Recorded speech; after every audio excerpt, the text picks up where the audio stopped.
Assalamualaikum warahmatullahi wabarakatuh. Perkenalkan, nama saya Sumiar Dimaka dengan NIM S1S12203. Pada video kali ini saya akan menjelaskan sedikit mengenai custom transformers.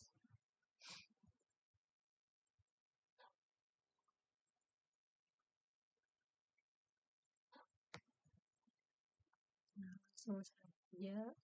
Jadi meskipun dalam sedikit learning itu menyediakan banyak transformator yang berguna, di sini kita perlu menulis sendiri untuk tugas-tugas seperti operasi pembersihan custom dan untuk menggabungkan atribut tertentu.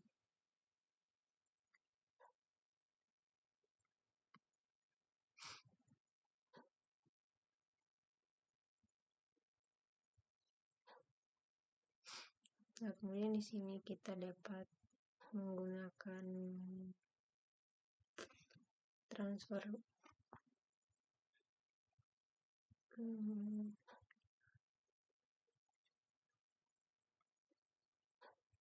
Nah, di sini untuk contohnya itu ada sebuah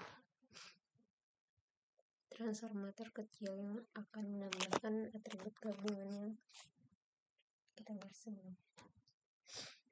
Nah, di sini tuh kita menggunakan data harga perumahan di California.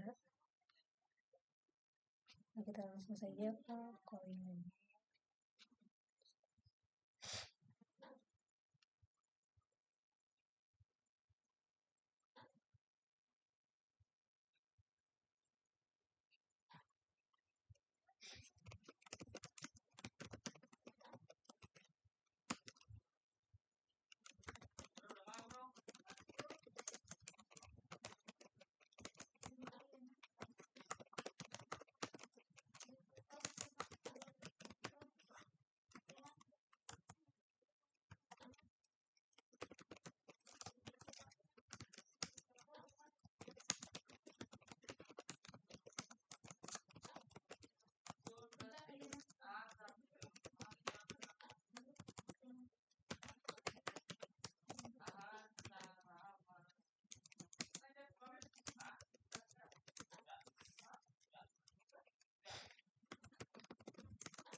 Nah, dalam contoh ini transformator memiliki satu hyperparameter, yaitu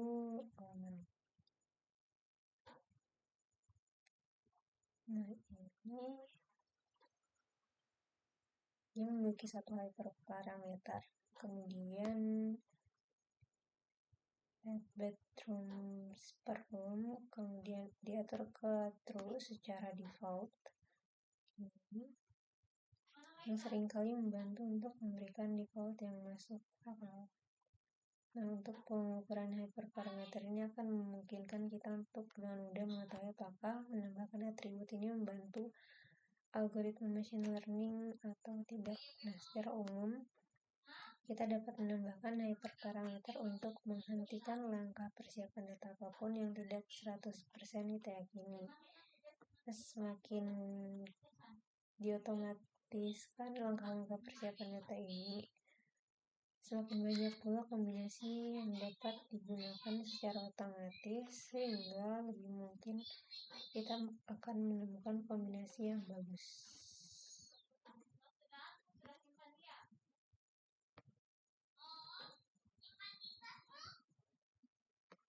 Kemudian kita lanjut ke bagian fitur scaling. Nah, salah satu transformasi terpenting yang perlu diterapkan pada data kita adalah penskalaan fitur. Dengan beberapa pengecualian, algoritma machine learning tidak bekerja dengan baik ketika atribut numerik. Ketika atribut numerik input memiliki skala yang sangat berbeda. Misalnya di sini jumlah total kamar itu berkisar antara 6 hingga 39.320, sedangkan pendapatan rata-ratanya berkisar antara 0 hingga 15. Kemudian ada dua cara umum untuk membuat semua atribut memiliki skala yang sama dengan menggunakan min-max scaling dan standardization.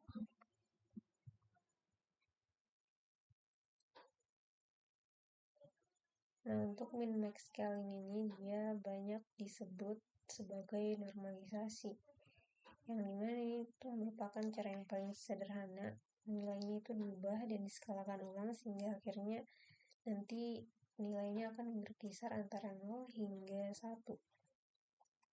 Kemudian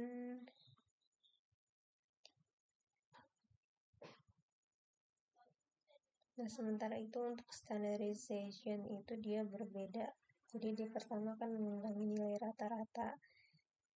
Jadi nilai standar selalu memiliki rata-rata 0, kemudian dibagi dengan standar deviasi sehingga distribusi yang dihasilkan memiliki varian satuan. Nah, tidak seperti penskalaan min-max atau min-max scaling, standardization itu tidak mengikat nilai ke rentang tertentu. Nah, tadi kan si min-max scaling itu dia punya rentang itu 0 sampai 1. Dan untuk standardization dia tidak menggunakan rentang nilai. Nah, namun standardization ini jauh lebih sedikit dipengaruhi oleh outlier. Misalnya di satu distrik memiliki pendapatan rata-rata sama dengan 100, kemudian min-max scaling akan mengubah nilainya dari 0 hingga 15 menjadi 0 sampai 0,15, sehingga standardization tidak akan banyak terpengaruh. Kemudian kita lanjut, bagian selanjutnya itu adalah transformation pipelines atau alur transformasi. Nah, ada banyak langkah transformasi data yang perlu dijalankan dalam urutan yang benar. Dalam scikit-learn ini menyediakan kelas pipeline untuk membantu urutan transformasi tersebut. Ini contoh codingannya.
Nah, di sini untuk pipeline konstruktornya itu dia mengambil daftar antara list nama atau estimator yang menentukan urutan langkah. Kemudian semua kecuali estimator terakhir yang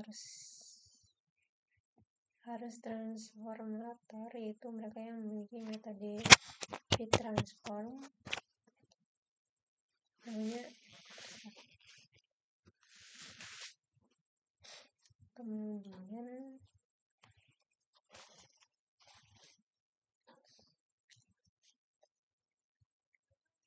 Kemudian ketika kita memanggil metode fit,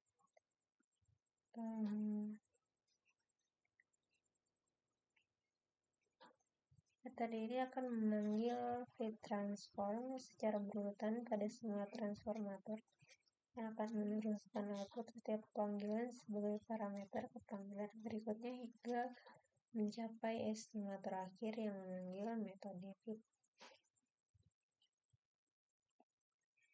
Kemudian si pipeline tadi akan mengekspos metode yang sama dengan estimator akhir. Dalam contoh ini, estimator terakhir itu adalah standard scalar yang merupakan transformator, sehingga pipeline-nya itu akan memiliki metode transform yang menerapkan semua transformasi ke data secara berurutan dan tentu pada metode fit transform yang digunakan sekarang ini. Nah, kemudian kita lanjut ya ke kode selanjutnya.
Nah, pertama di sini kita mengimpor sebuah kelas column transformer.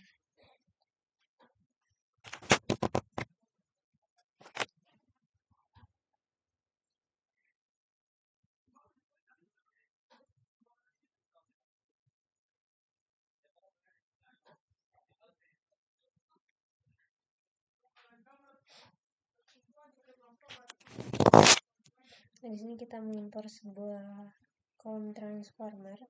Yang selanjutnya nanti kita akan dapatkan daftar nomor kolom numerik dan daftar kolom kategorik. Ini numerik dan kategorik. Dan kemudian kita membuat sebuah kolom transformer. Nah, konstruktor ini dia merupakan daftar tuple di mana setiap tuple itu berisi nama, kemudian sebuah transformer dan list nama. Nah, dalam contoh ini di sini kita menentukan bahwa kolom numerik itu harus diubah menggunakan NumPy.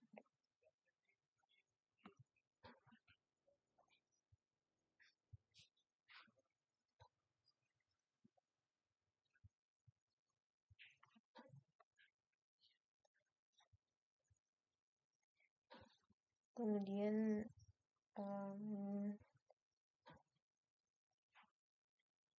untuk kolom transformer ini diterapkan ke data rumahan, yang dimana setiap transformer itu diterapkan ke tiap kolom yang sesuai dan menggabungkan output di sepanjang sumbu kedua transformator. Kemudian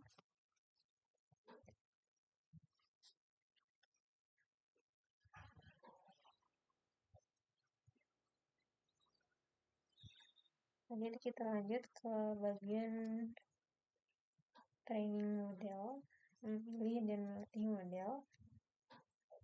Sini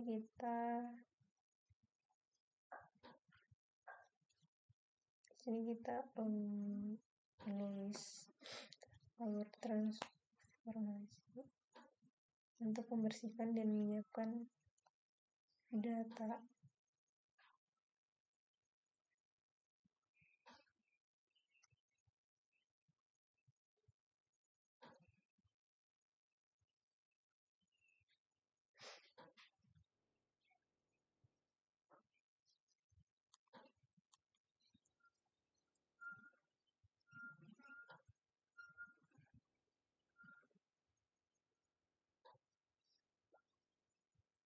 Nah, lanjut ya. Di sini kita mengambil sampel set pelatihan dari set pengujian, kemudian akan ditulis alur transformasinya atau transformation pipelines-nya untuk membersihkan dan menyiapkan data.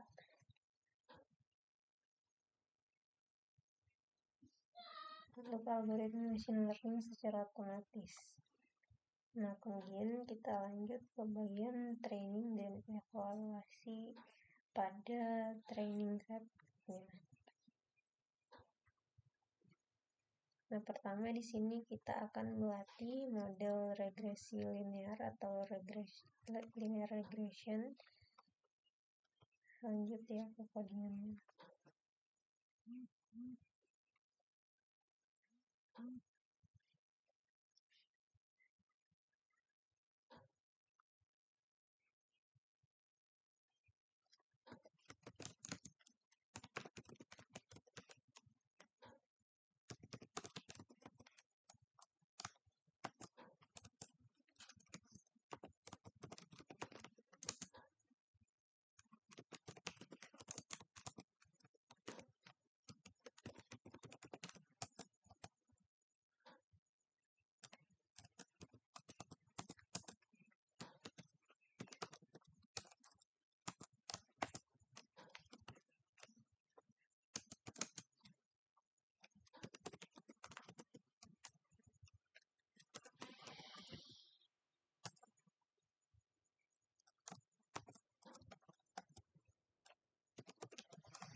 Nah, di sini kita telah membuat modelnya, kemudian kita lanjut untuk mencobanya pada beberapa instance dari training set. Langsung kodenya.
Nah, di sini kita mendapatkan prediksi dengan angka seperti ini.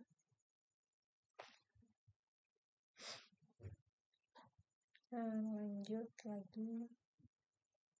Di sini kita akan mengukur linear regresi, model regresi linear tadi menggunakan RMSE atau root mean square error. Untuk training setnya menggunakan scikit-learn mean square error function. Kita lanjut saja.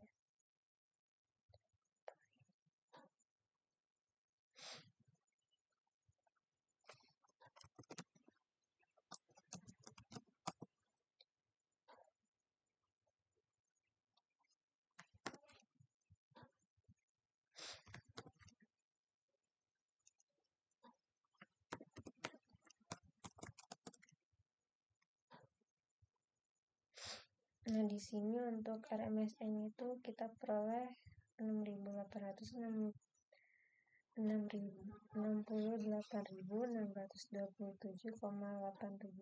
sekian. Nah, ini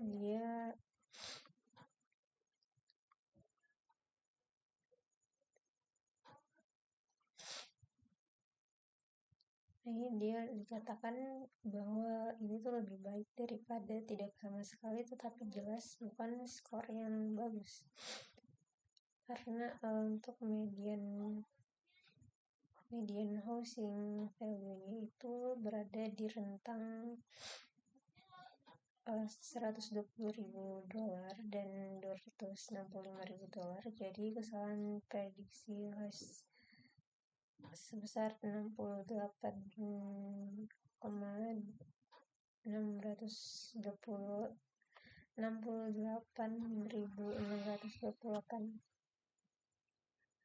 dolar itu tidak terlalu memuaskan. Nah, ini merupakan contoh model yang kurang menyesuaikan pada data pelatihan. Nah, ketika ini terjadi, kita dapat ketika ini terjadi, itu berarti bahwa fitur tidak dapat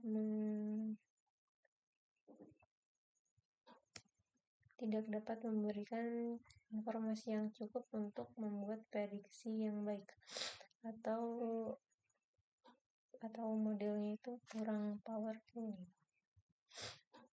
Nah, seperti yang kita lihat pada bagian sebelumnya, cara utama untuk memperbaiki underfitting itu adalah dengan memilih sebuah model yang lebih powerful agar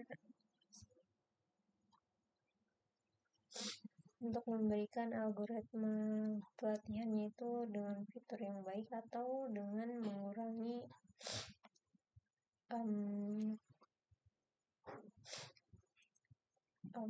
kendala pada model.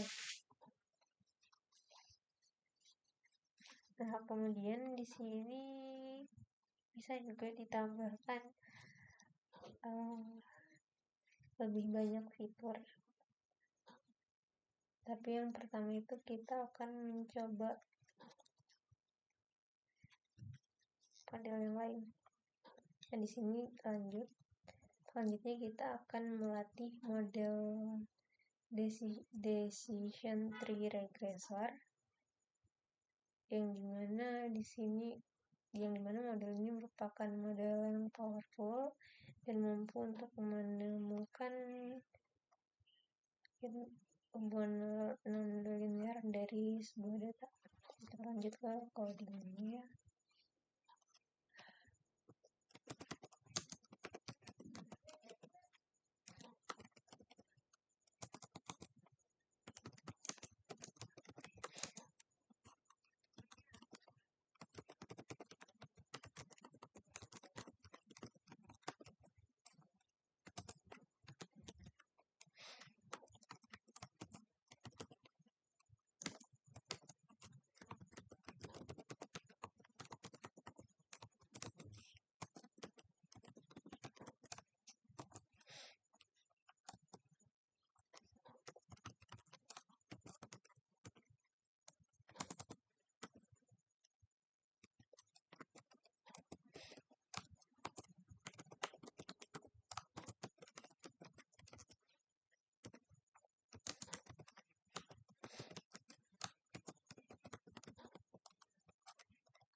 Nah, di sini untuk modelnya itu sudah dilatih, kemudian kita lanjut untuk mengevaluasi modelnya terhadap si training set ini.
Nah, di sini setelah kita mengevaluasi modelnya terhadap si training set ini, diperoleh bahwa RMSE-nya itu adalah 0,0, yang artinya tidak terjadi error sama sekali.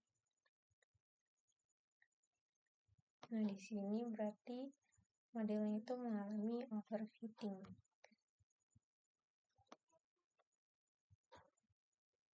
Nah, kita lanjut. Di sini akan menggunakan, pada bagian selanjutnya itu menggunakan cross validation,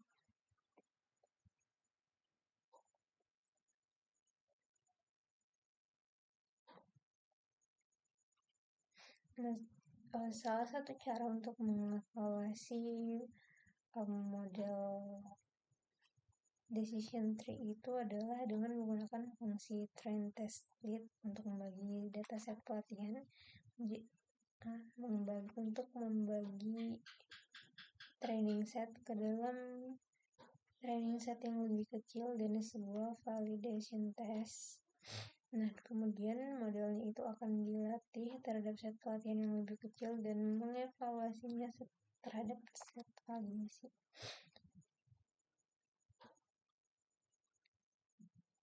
Kemudian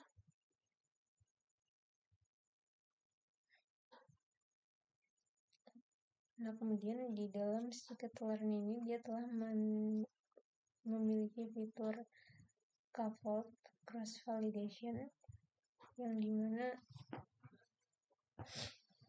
kode berikut itu akan secara acak membagi set pelatihan menjadi 10 subset berbeda yang disebut fold atau lipatan, kemudian melatih dan mengevaluasi model decision tree-nya sebanyak 10 kali dan memilih fold yang berbeda untuk evaluasi setiap saat dan melatih 9 fold lainnya.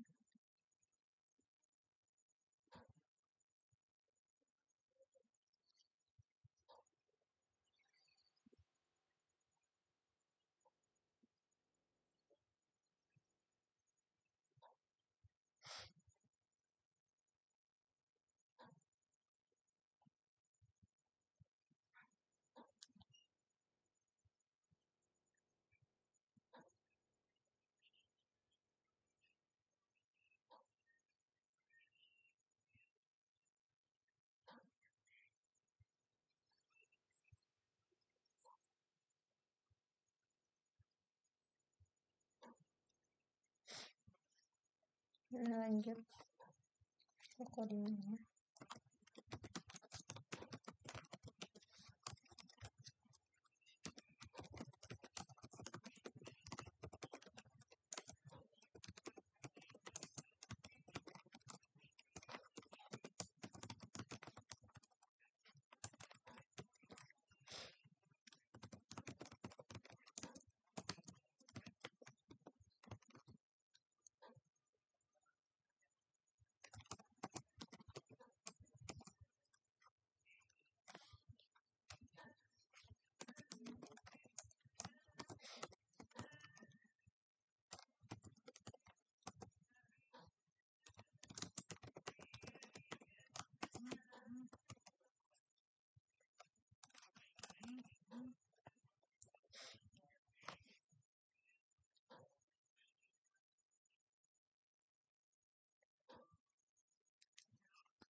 Nah, kemudian untuk fitur cross validation pada indikatornya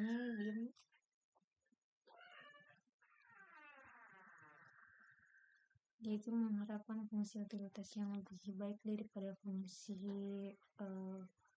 daripada cost function lebih rendah lebih baik, sehingga fungsi penilaian yang sebenarnya adalah kebalikan dari MSE yaitu nilai negatif itu sebabnya pada sebelumnya menghitung skor sebelum itu akar kuadrat.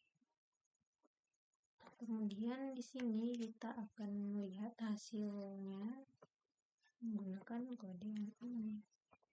Di sini saya copy saja.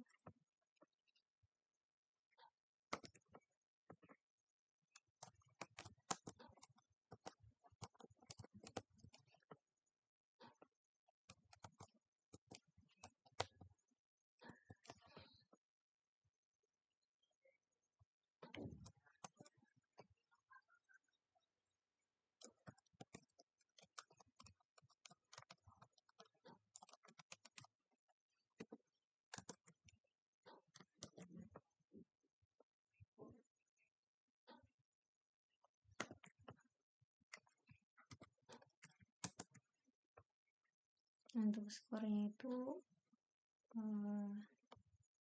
ada 73.148 dan seterusnya, dengan MAN itu sebesar 71.924,552 dan seterusnya. Standar deviasinya itu adalah 2.606.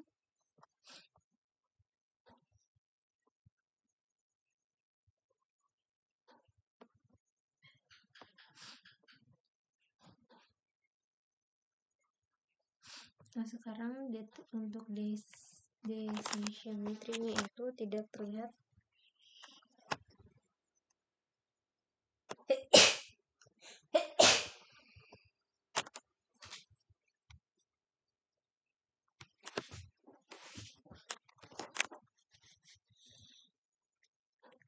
Nah, untuk decision tree-nya itu sekarang tidak terlihat selalu sebelumnya.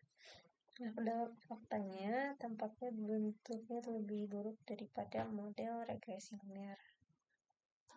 Nah, di sini dapat diperhatikan bahwa untuk cross validation-nya itu memungkinkan kita untuk mendapatkan tidak hanya perkiraan kinerja model, tetapi juga ukuran seberapa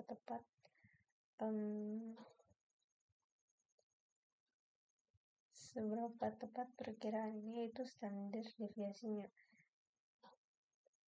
Pada decision tree ini dia memiliki skor sebesar 73 ya, kalau di kode yang saya jalankan 73,148 yang umumnya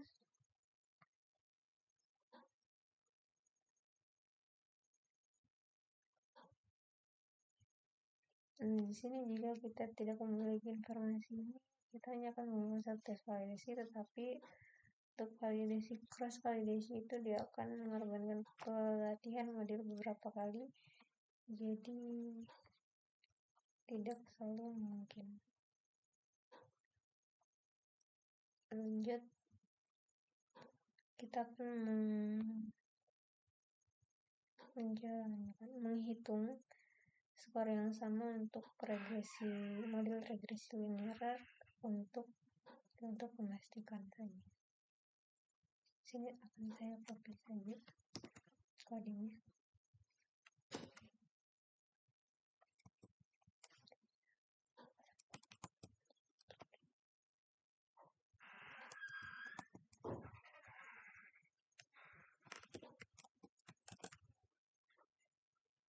Nah, di sini untuk skornya itu kita memperoleh 71.767 dan seterusnya, dan MAN-nya itu adalah 69104, sementara di standar deviasinya itu 2880. Nah, di sini dia menunjukkan bahwa model decision tree ini dia mengalami overfitting yang lebih buruk daripada model regresi linear. Nah, di sini kita akan mencoba model satu model terakhir sekarang yaitu random forest regressor.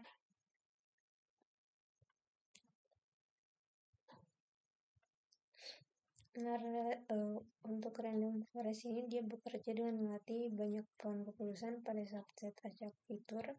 Kemudian rata-rata prediksi mereka akan kemudian membangun model di atas banyak model lain yang disebut ensemble learning, dan seringkali merupakan cara yang bagus untuk mendorong algoritma machine learning lebih jauh. Nah, di sini akan saya copy saja ya untuk audionya.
Nah, di sini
sambil menunggu saya akan melanjutkannya.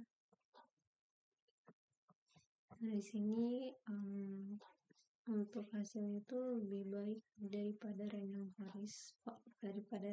forest, tapi dapat diperhatikan bahwa skor pada set pelatihan itu masih jauh lebih rendah daripada set variasi, yang berarti bahwa model masih terlalu sesuai dengan set pelatihan.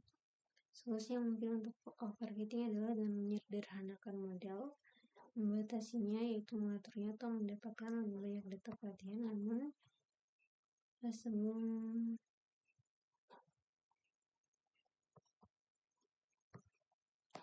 kita lanjut saja, di sini saya sudah punya dengan yang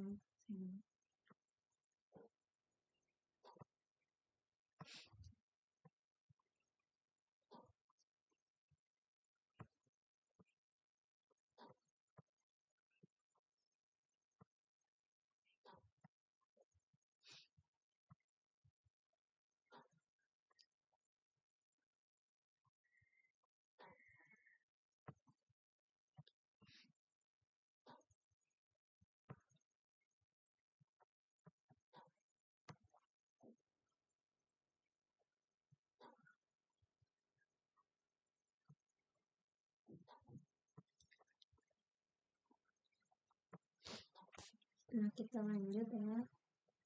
Selanjutnya itu ada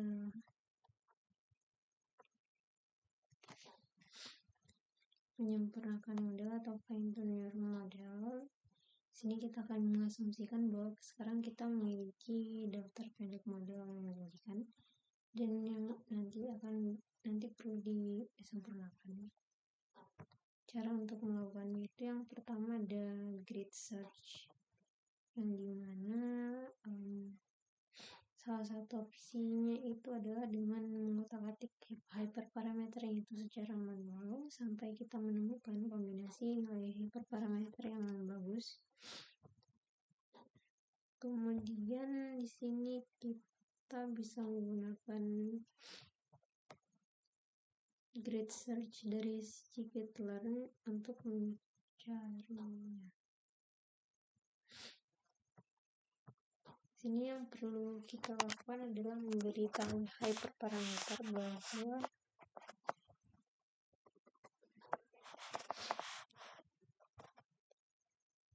hyperparameter mana yang akan kita inginkan untuk dicoba.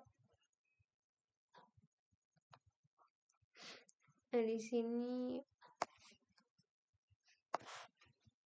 kita menggunakan random forest regressor. Untuk codingannya bisa saya buat di sebelah kiri ini. Mulai dari sini.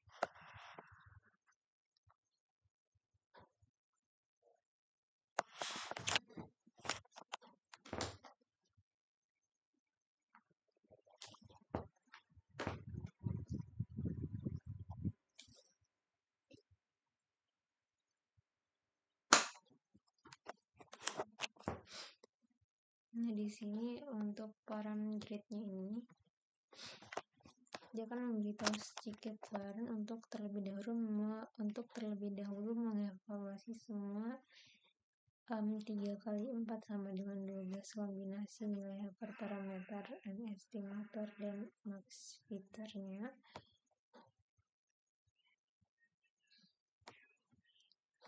Nah, kita lanjut pada randomized search.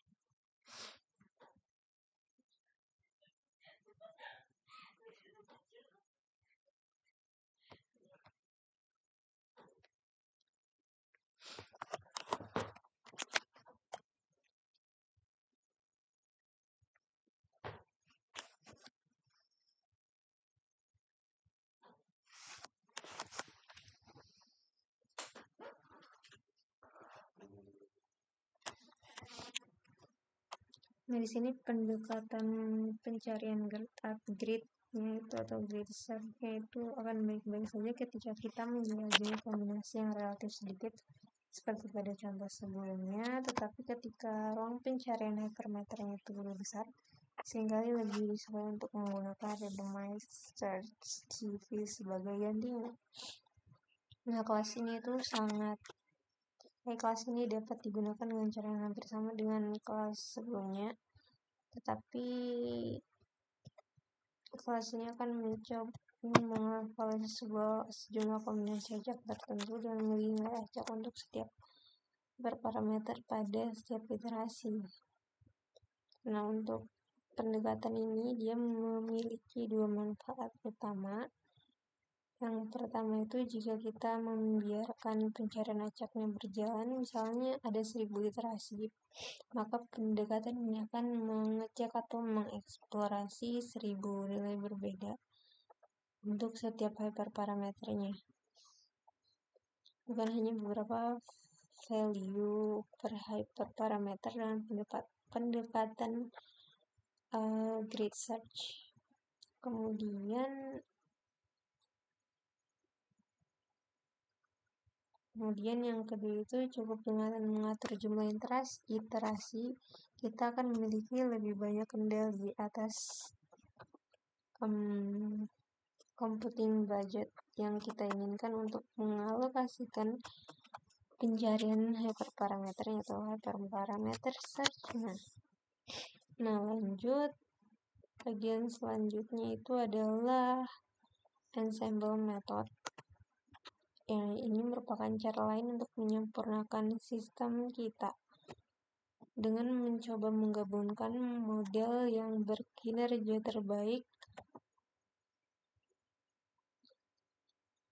Nah, lanjut.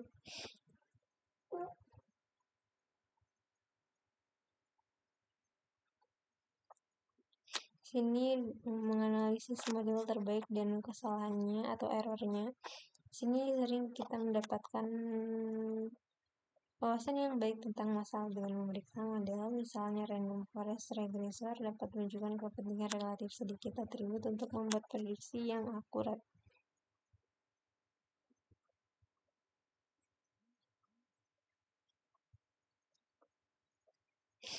Nah, ini saya sudah buat juga codingannya.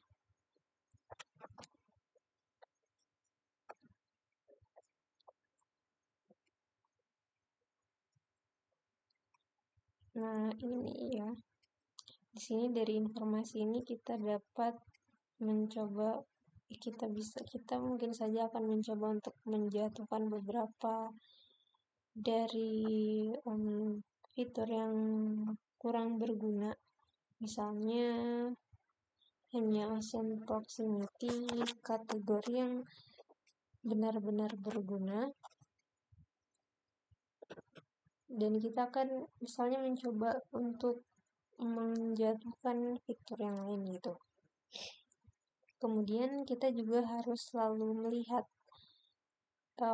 specific error atau error yang spesifik dari sistem yang kita buat, lalu kita coba untuk mengerti mengapa itu membuat mengapa mereka error dan bagaimana untuk menyelesaikan masalahnya dengan misalnya menambahkan fitur ekstra atau dengan menghilangkan fitur yang tidak informatif, ataupun juga bisa dengan membersihkan outlier.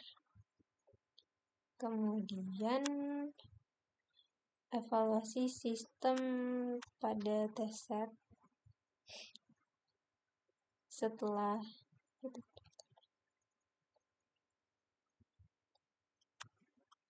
mengotak-ngatik model kita untuk sementara waktu, akhirnya kita memiliki sistem yang berkinerja cukup baik. Nah, sekarang saatnya untuk mengevaluasi model akhir pada saat pengujian. Di sini kita cukup dapatkan prediktor dan label dari set pengujian, kemudian jalankan full pipeline yang kita ubah data call transformnya. Nah, untuk codingannya ada di sebelah kiri ini sebentar.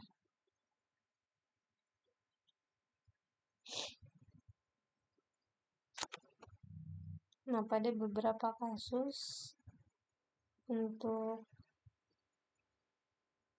perkiraan titik kesalahan generalisasi itu seperti itu tidak akan cukup untuk meyakinkan kita bahwa bagaimana jika 0,1% itu ternyata lebih baik daripada model yang saat ini dalam produksi. Nah, kita lanjut saja pada bagian launch, monitor, and maintain your system.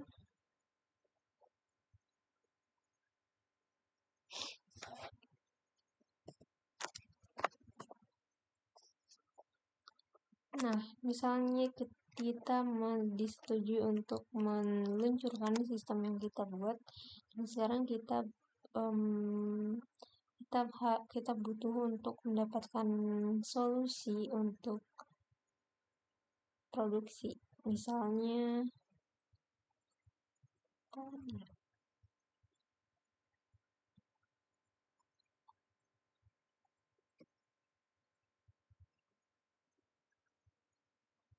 misalnya proses kode, kemudian tulis dokumentasi, tes, dan sebagainya.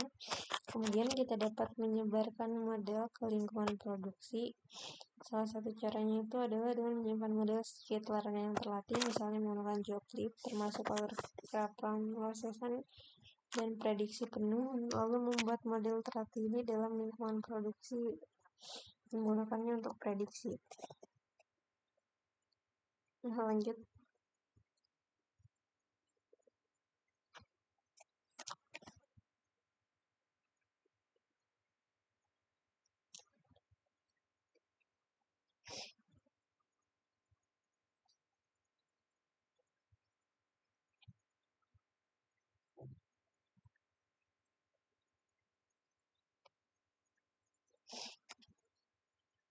Nah, strategi populer lain untuk menerapkan model di cloud itu misalnya dengan menggunakan Google Cloud AI platform yang sebelumnya dikenal sebagai Google Cloud ML Engine, yang dimana isinya cukup menyimpan model menggunakan job-clip dan unggah ke Google Cloud Storage atau GCS, lalu buka Google Cloud AI platform dan membuat versi model baru, kemudian arahkan filenya ke GCS, dan itu saja.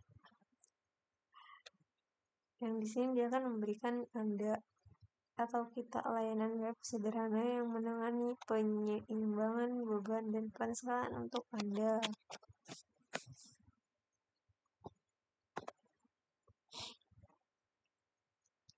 Nah, tetapi di sini juga kita perlu memonitoring kode yang telah dibuat.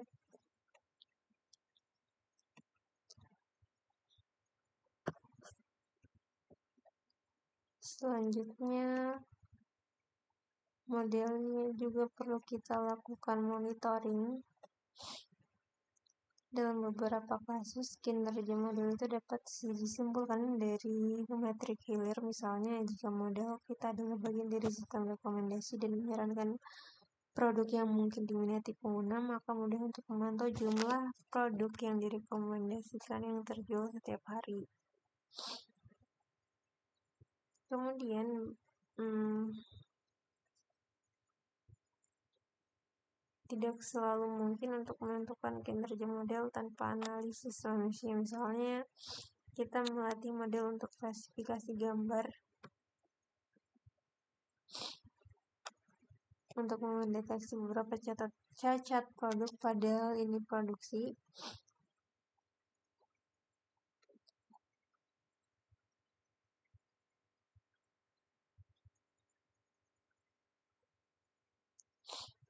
Kemudian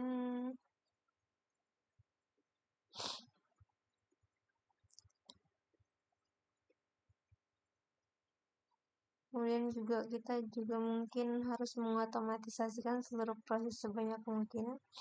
Misalnya beberapa hal yang dapat diotomatiskan yaitu adalah mengumpulkan data baru secara teratur dan memberi label, misalnya menggunakan penilaian manusia, kemudian tulis script untuk melatih model dan menyempurnakan hyperparameter secara otomatis, yang nantinya scriptnya dapat berjalan secara otomatis, misalnya setiap hari atau setiap minggu tergantung pada kebutuhan kita. Kemudian tulis script lain yang akan mengevaluasi model baru dan model sebelumnya pada saat pengujian yang diperbarui dan sebarkan model ke produksi jika kinerja belum menurun. Nah, kita juga harus memastikan bahwa kita mengevaluasi kualitas data input model yang terkadang performanya akan sedikit menurun karena sinyal berkualitas buruk, misalnya sensor yang tidak berfungsi mengirim nilai acak atau output tim lain yang menjadi basi. Tetapi mungkin perlu beberapa saat sebelum performa sistem menurun cukup untuk muncul peringatan. Nah, dan akhirnya pastikan kita menyimpan backup dari setiap model yang telah dibuat dan memiliki proses dan alat untuk kembali ke model sebelumnya dengan cepat jika model baru mulai gagal karena alasan tertentu. Nah, demikian pula kita harus menyimpan backup dari setiap versi sehingga dapat mengembalikan himpunan data sebelumnya. Nah, mungkin itu saja untuk video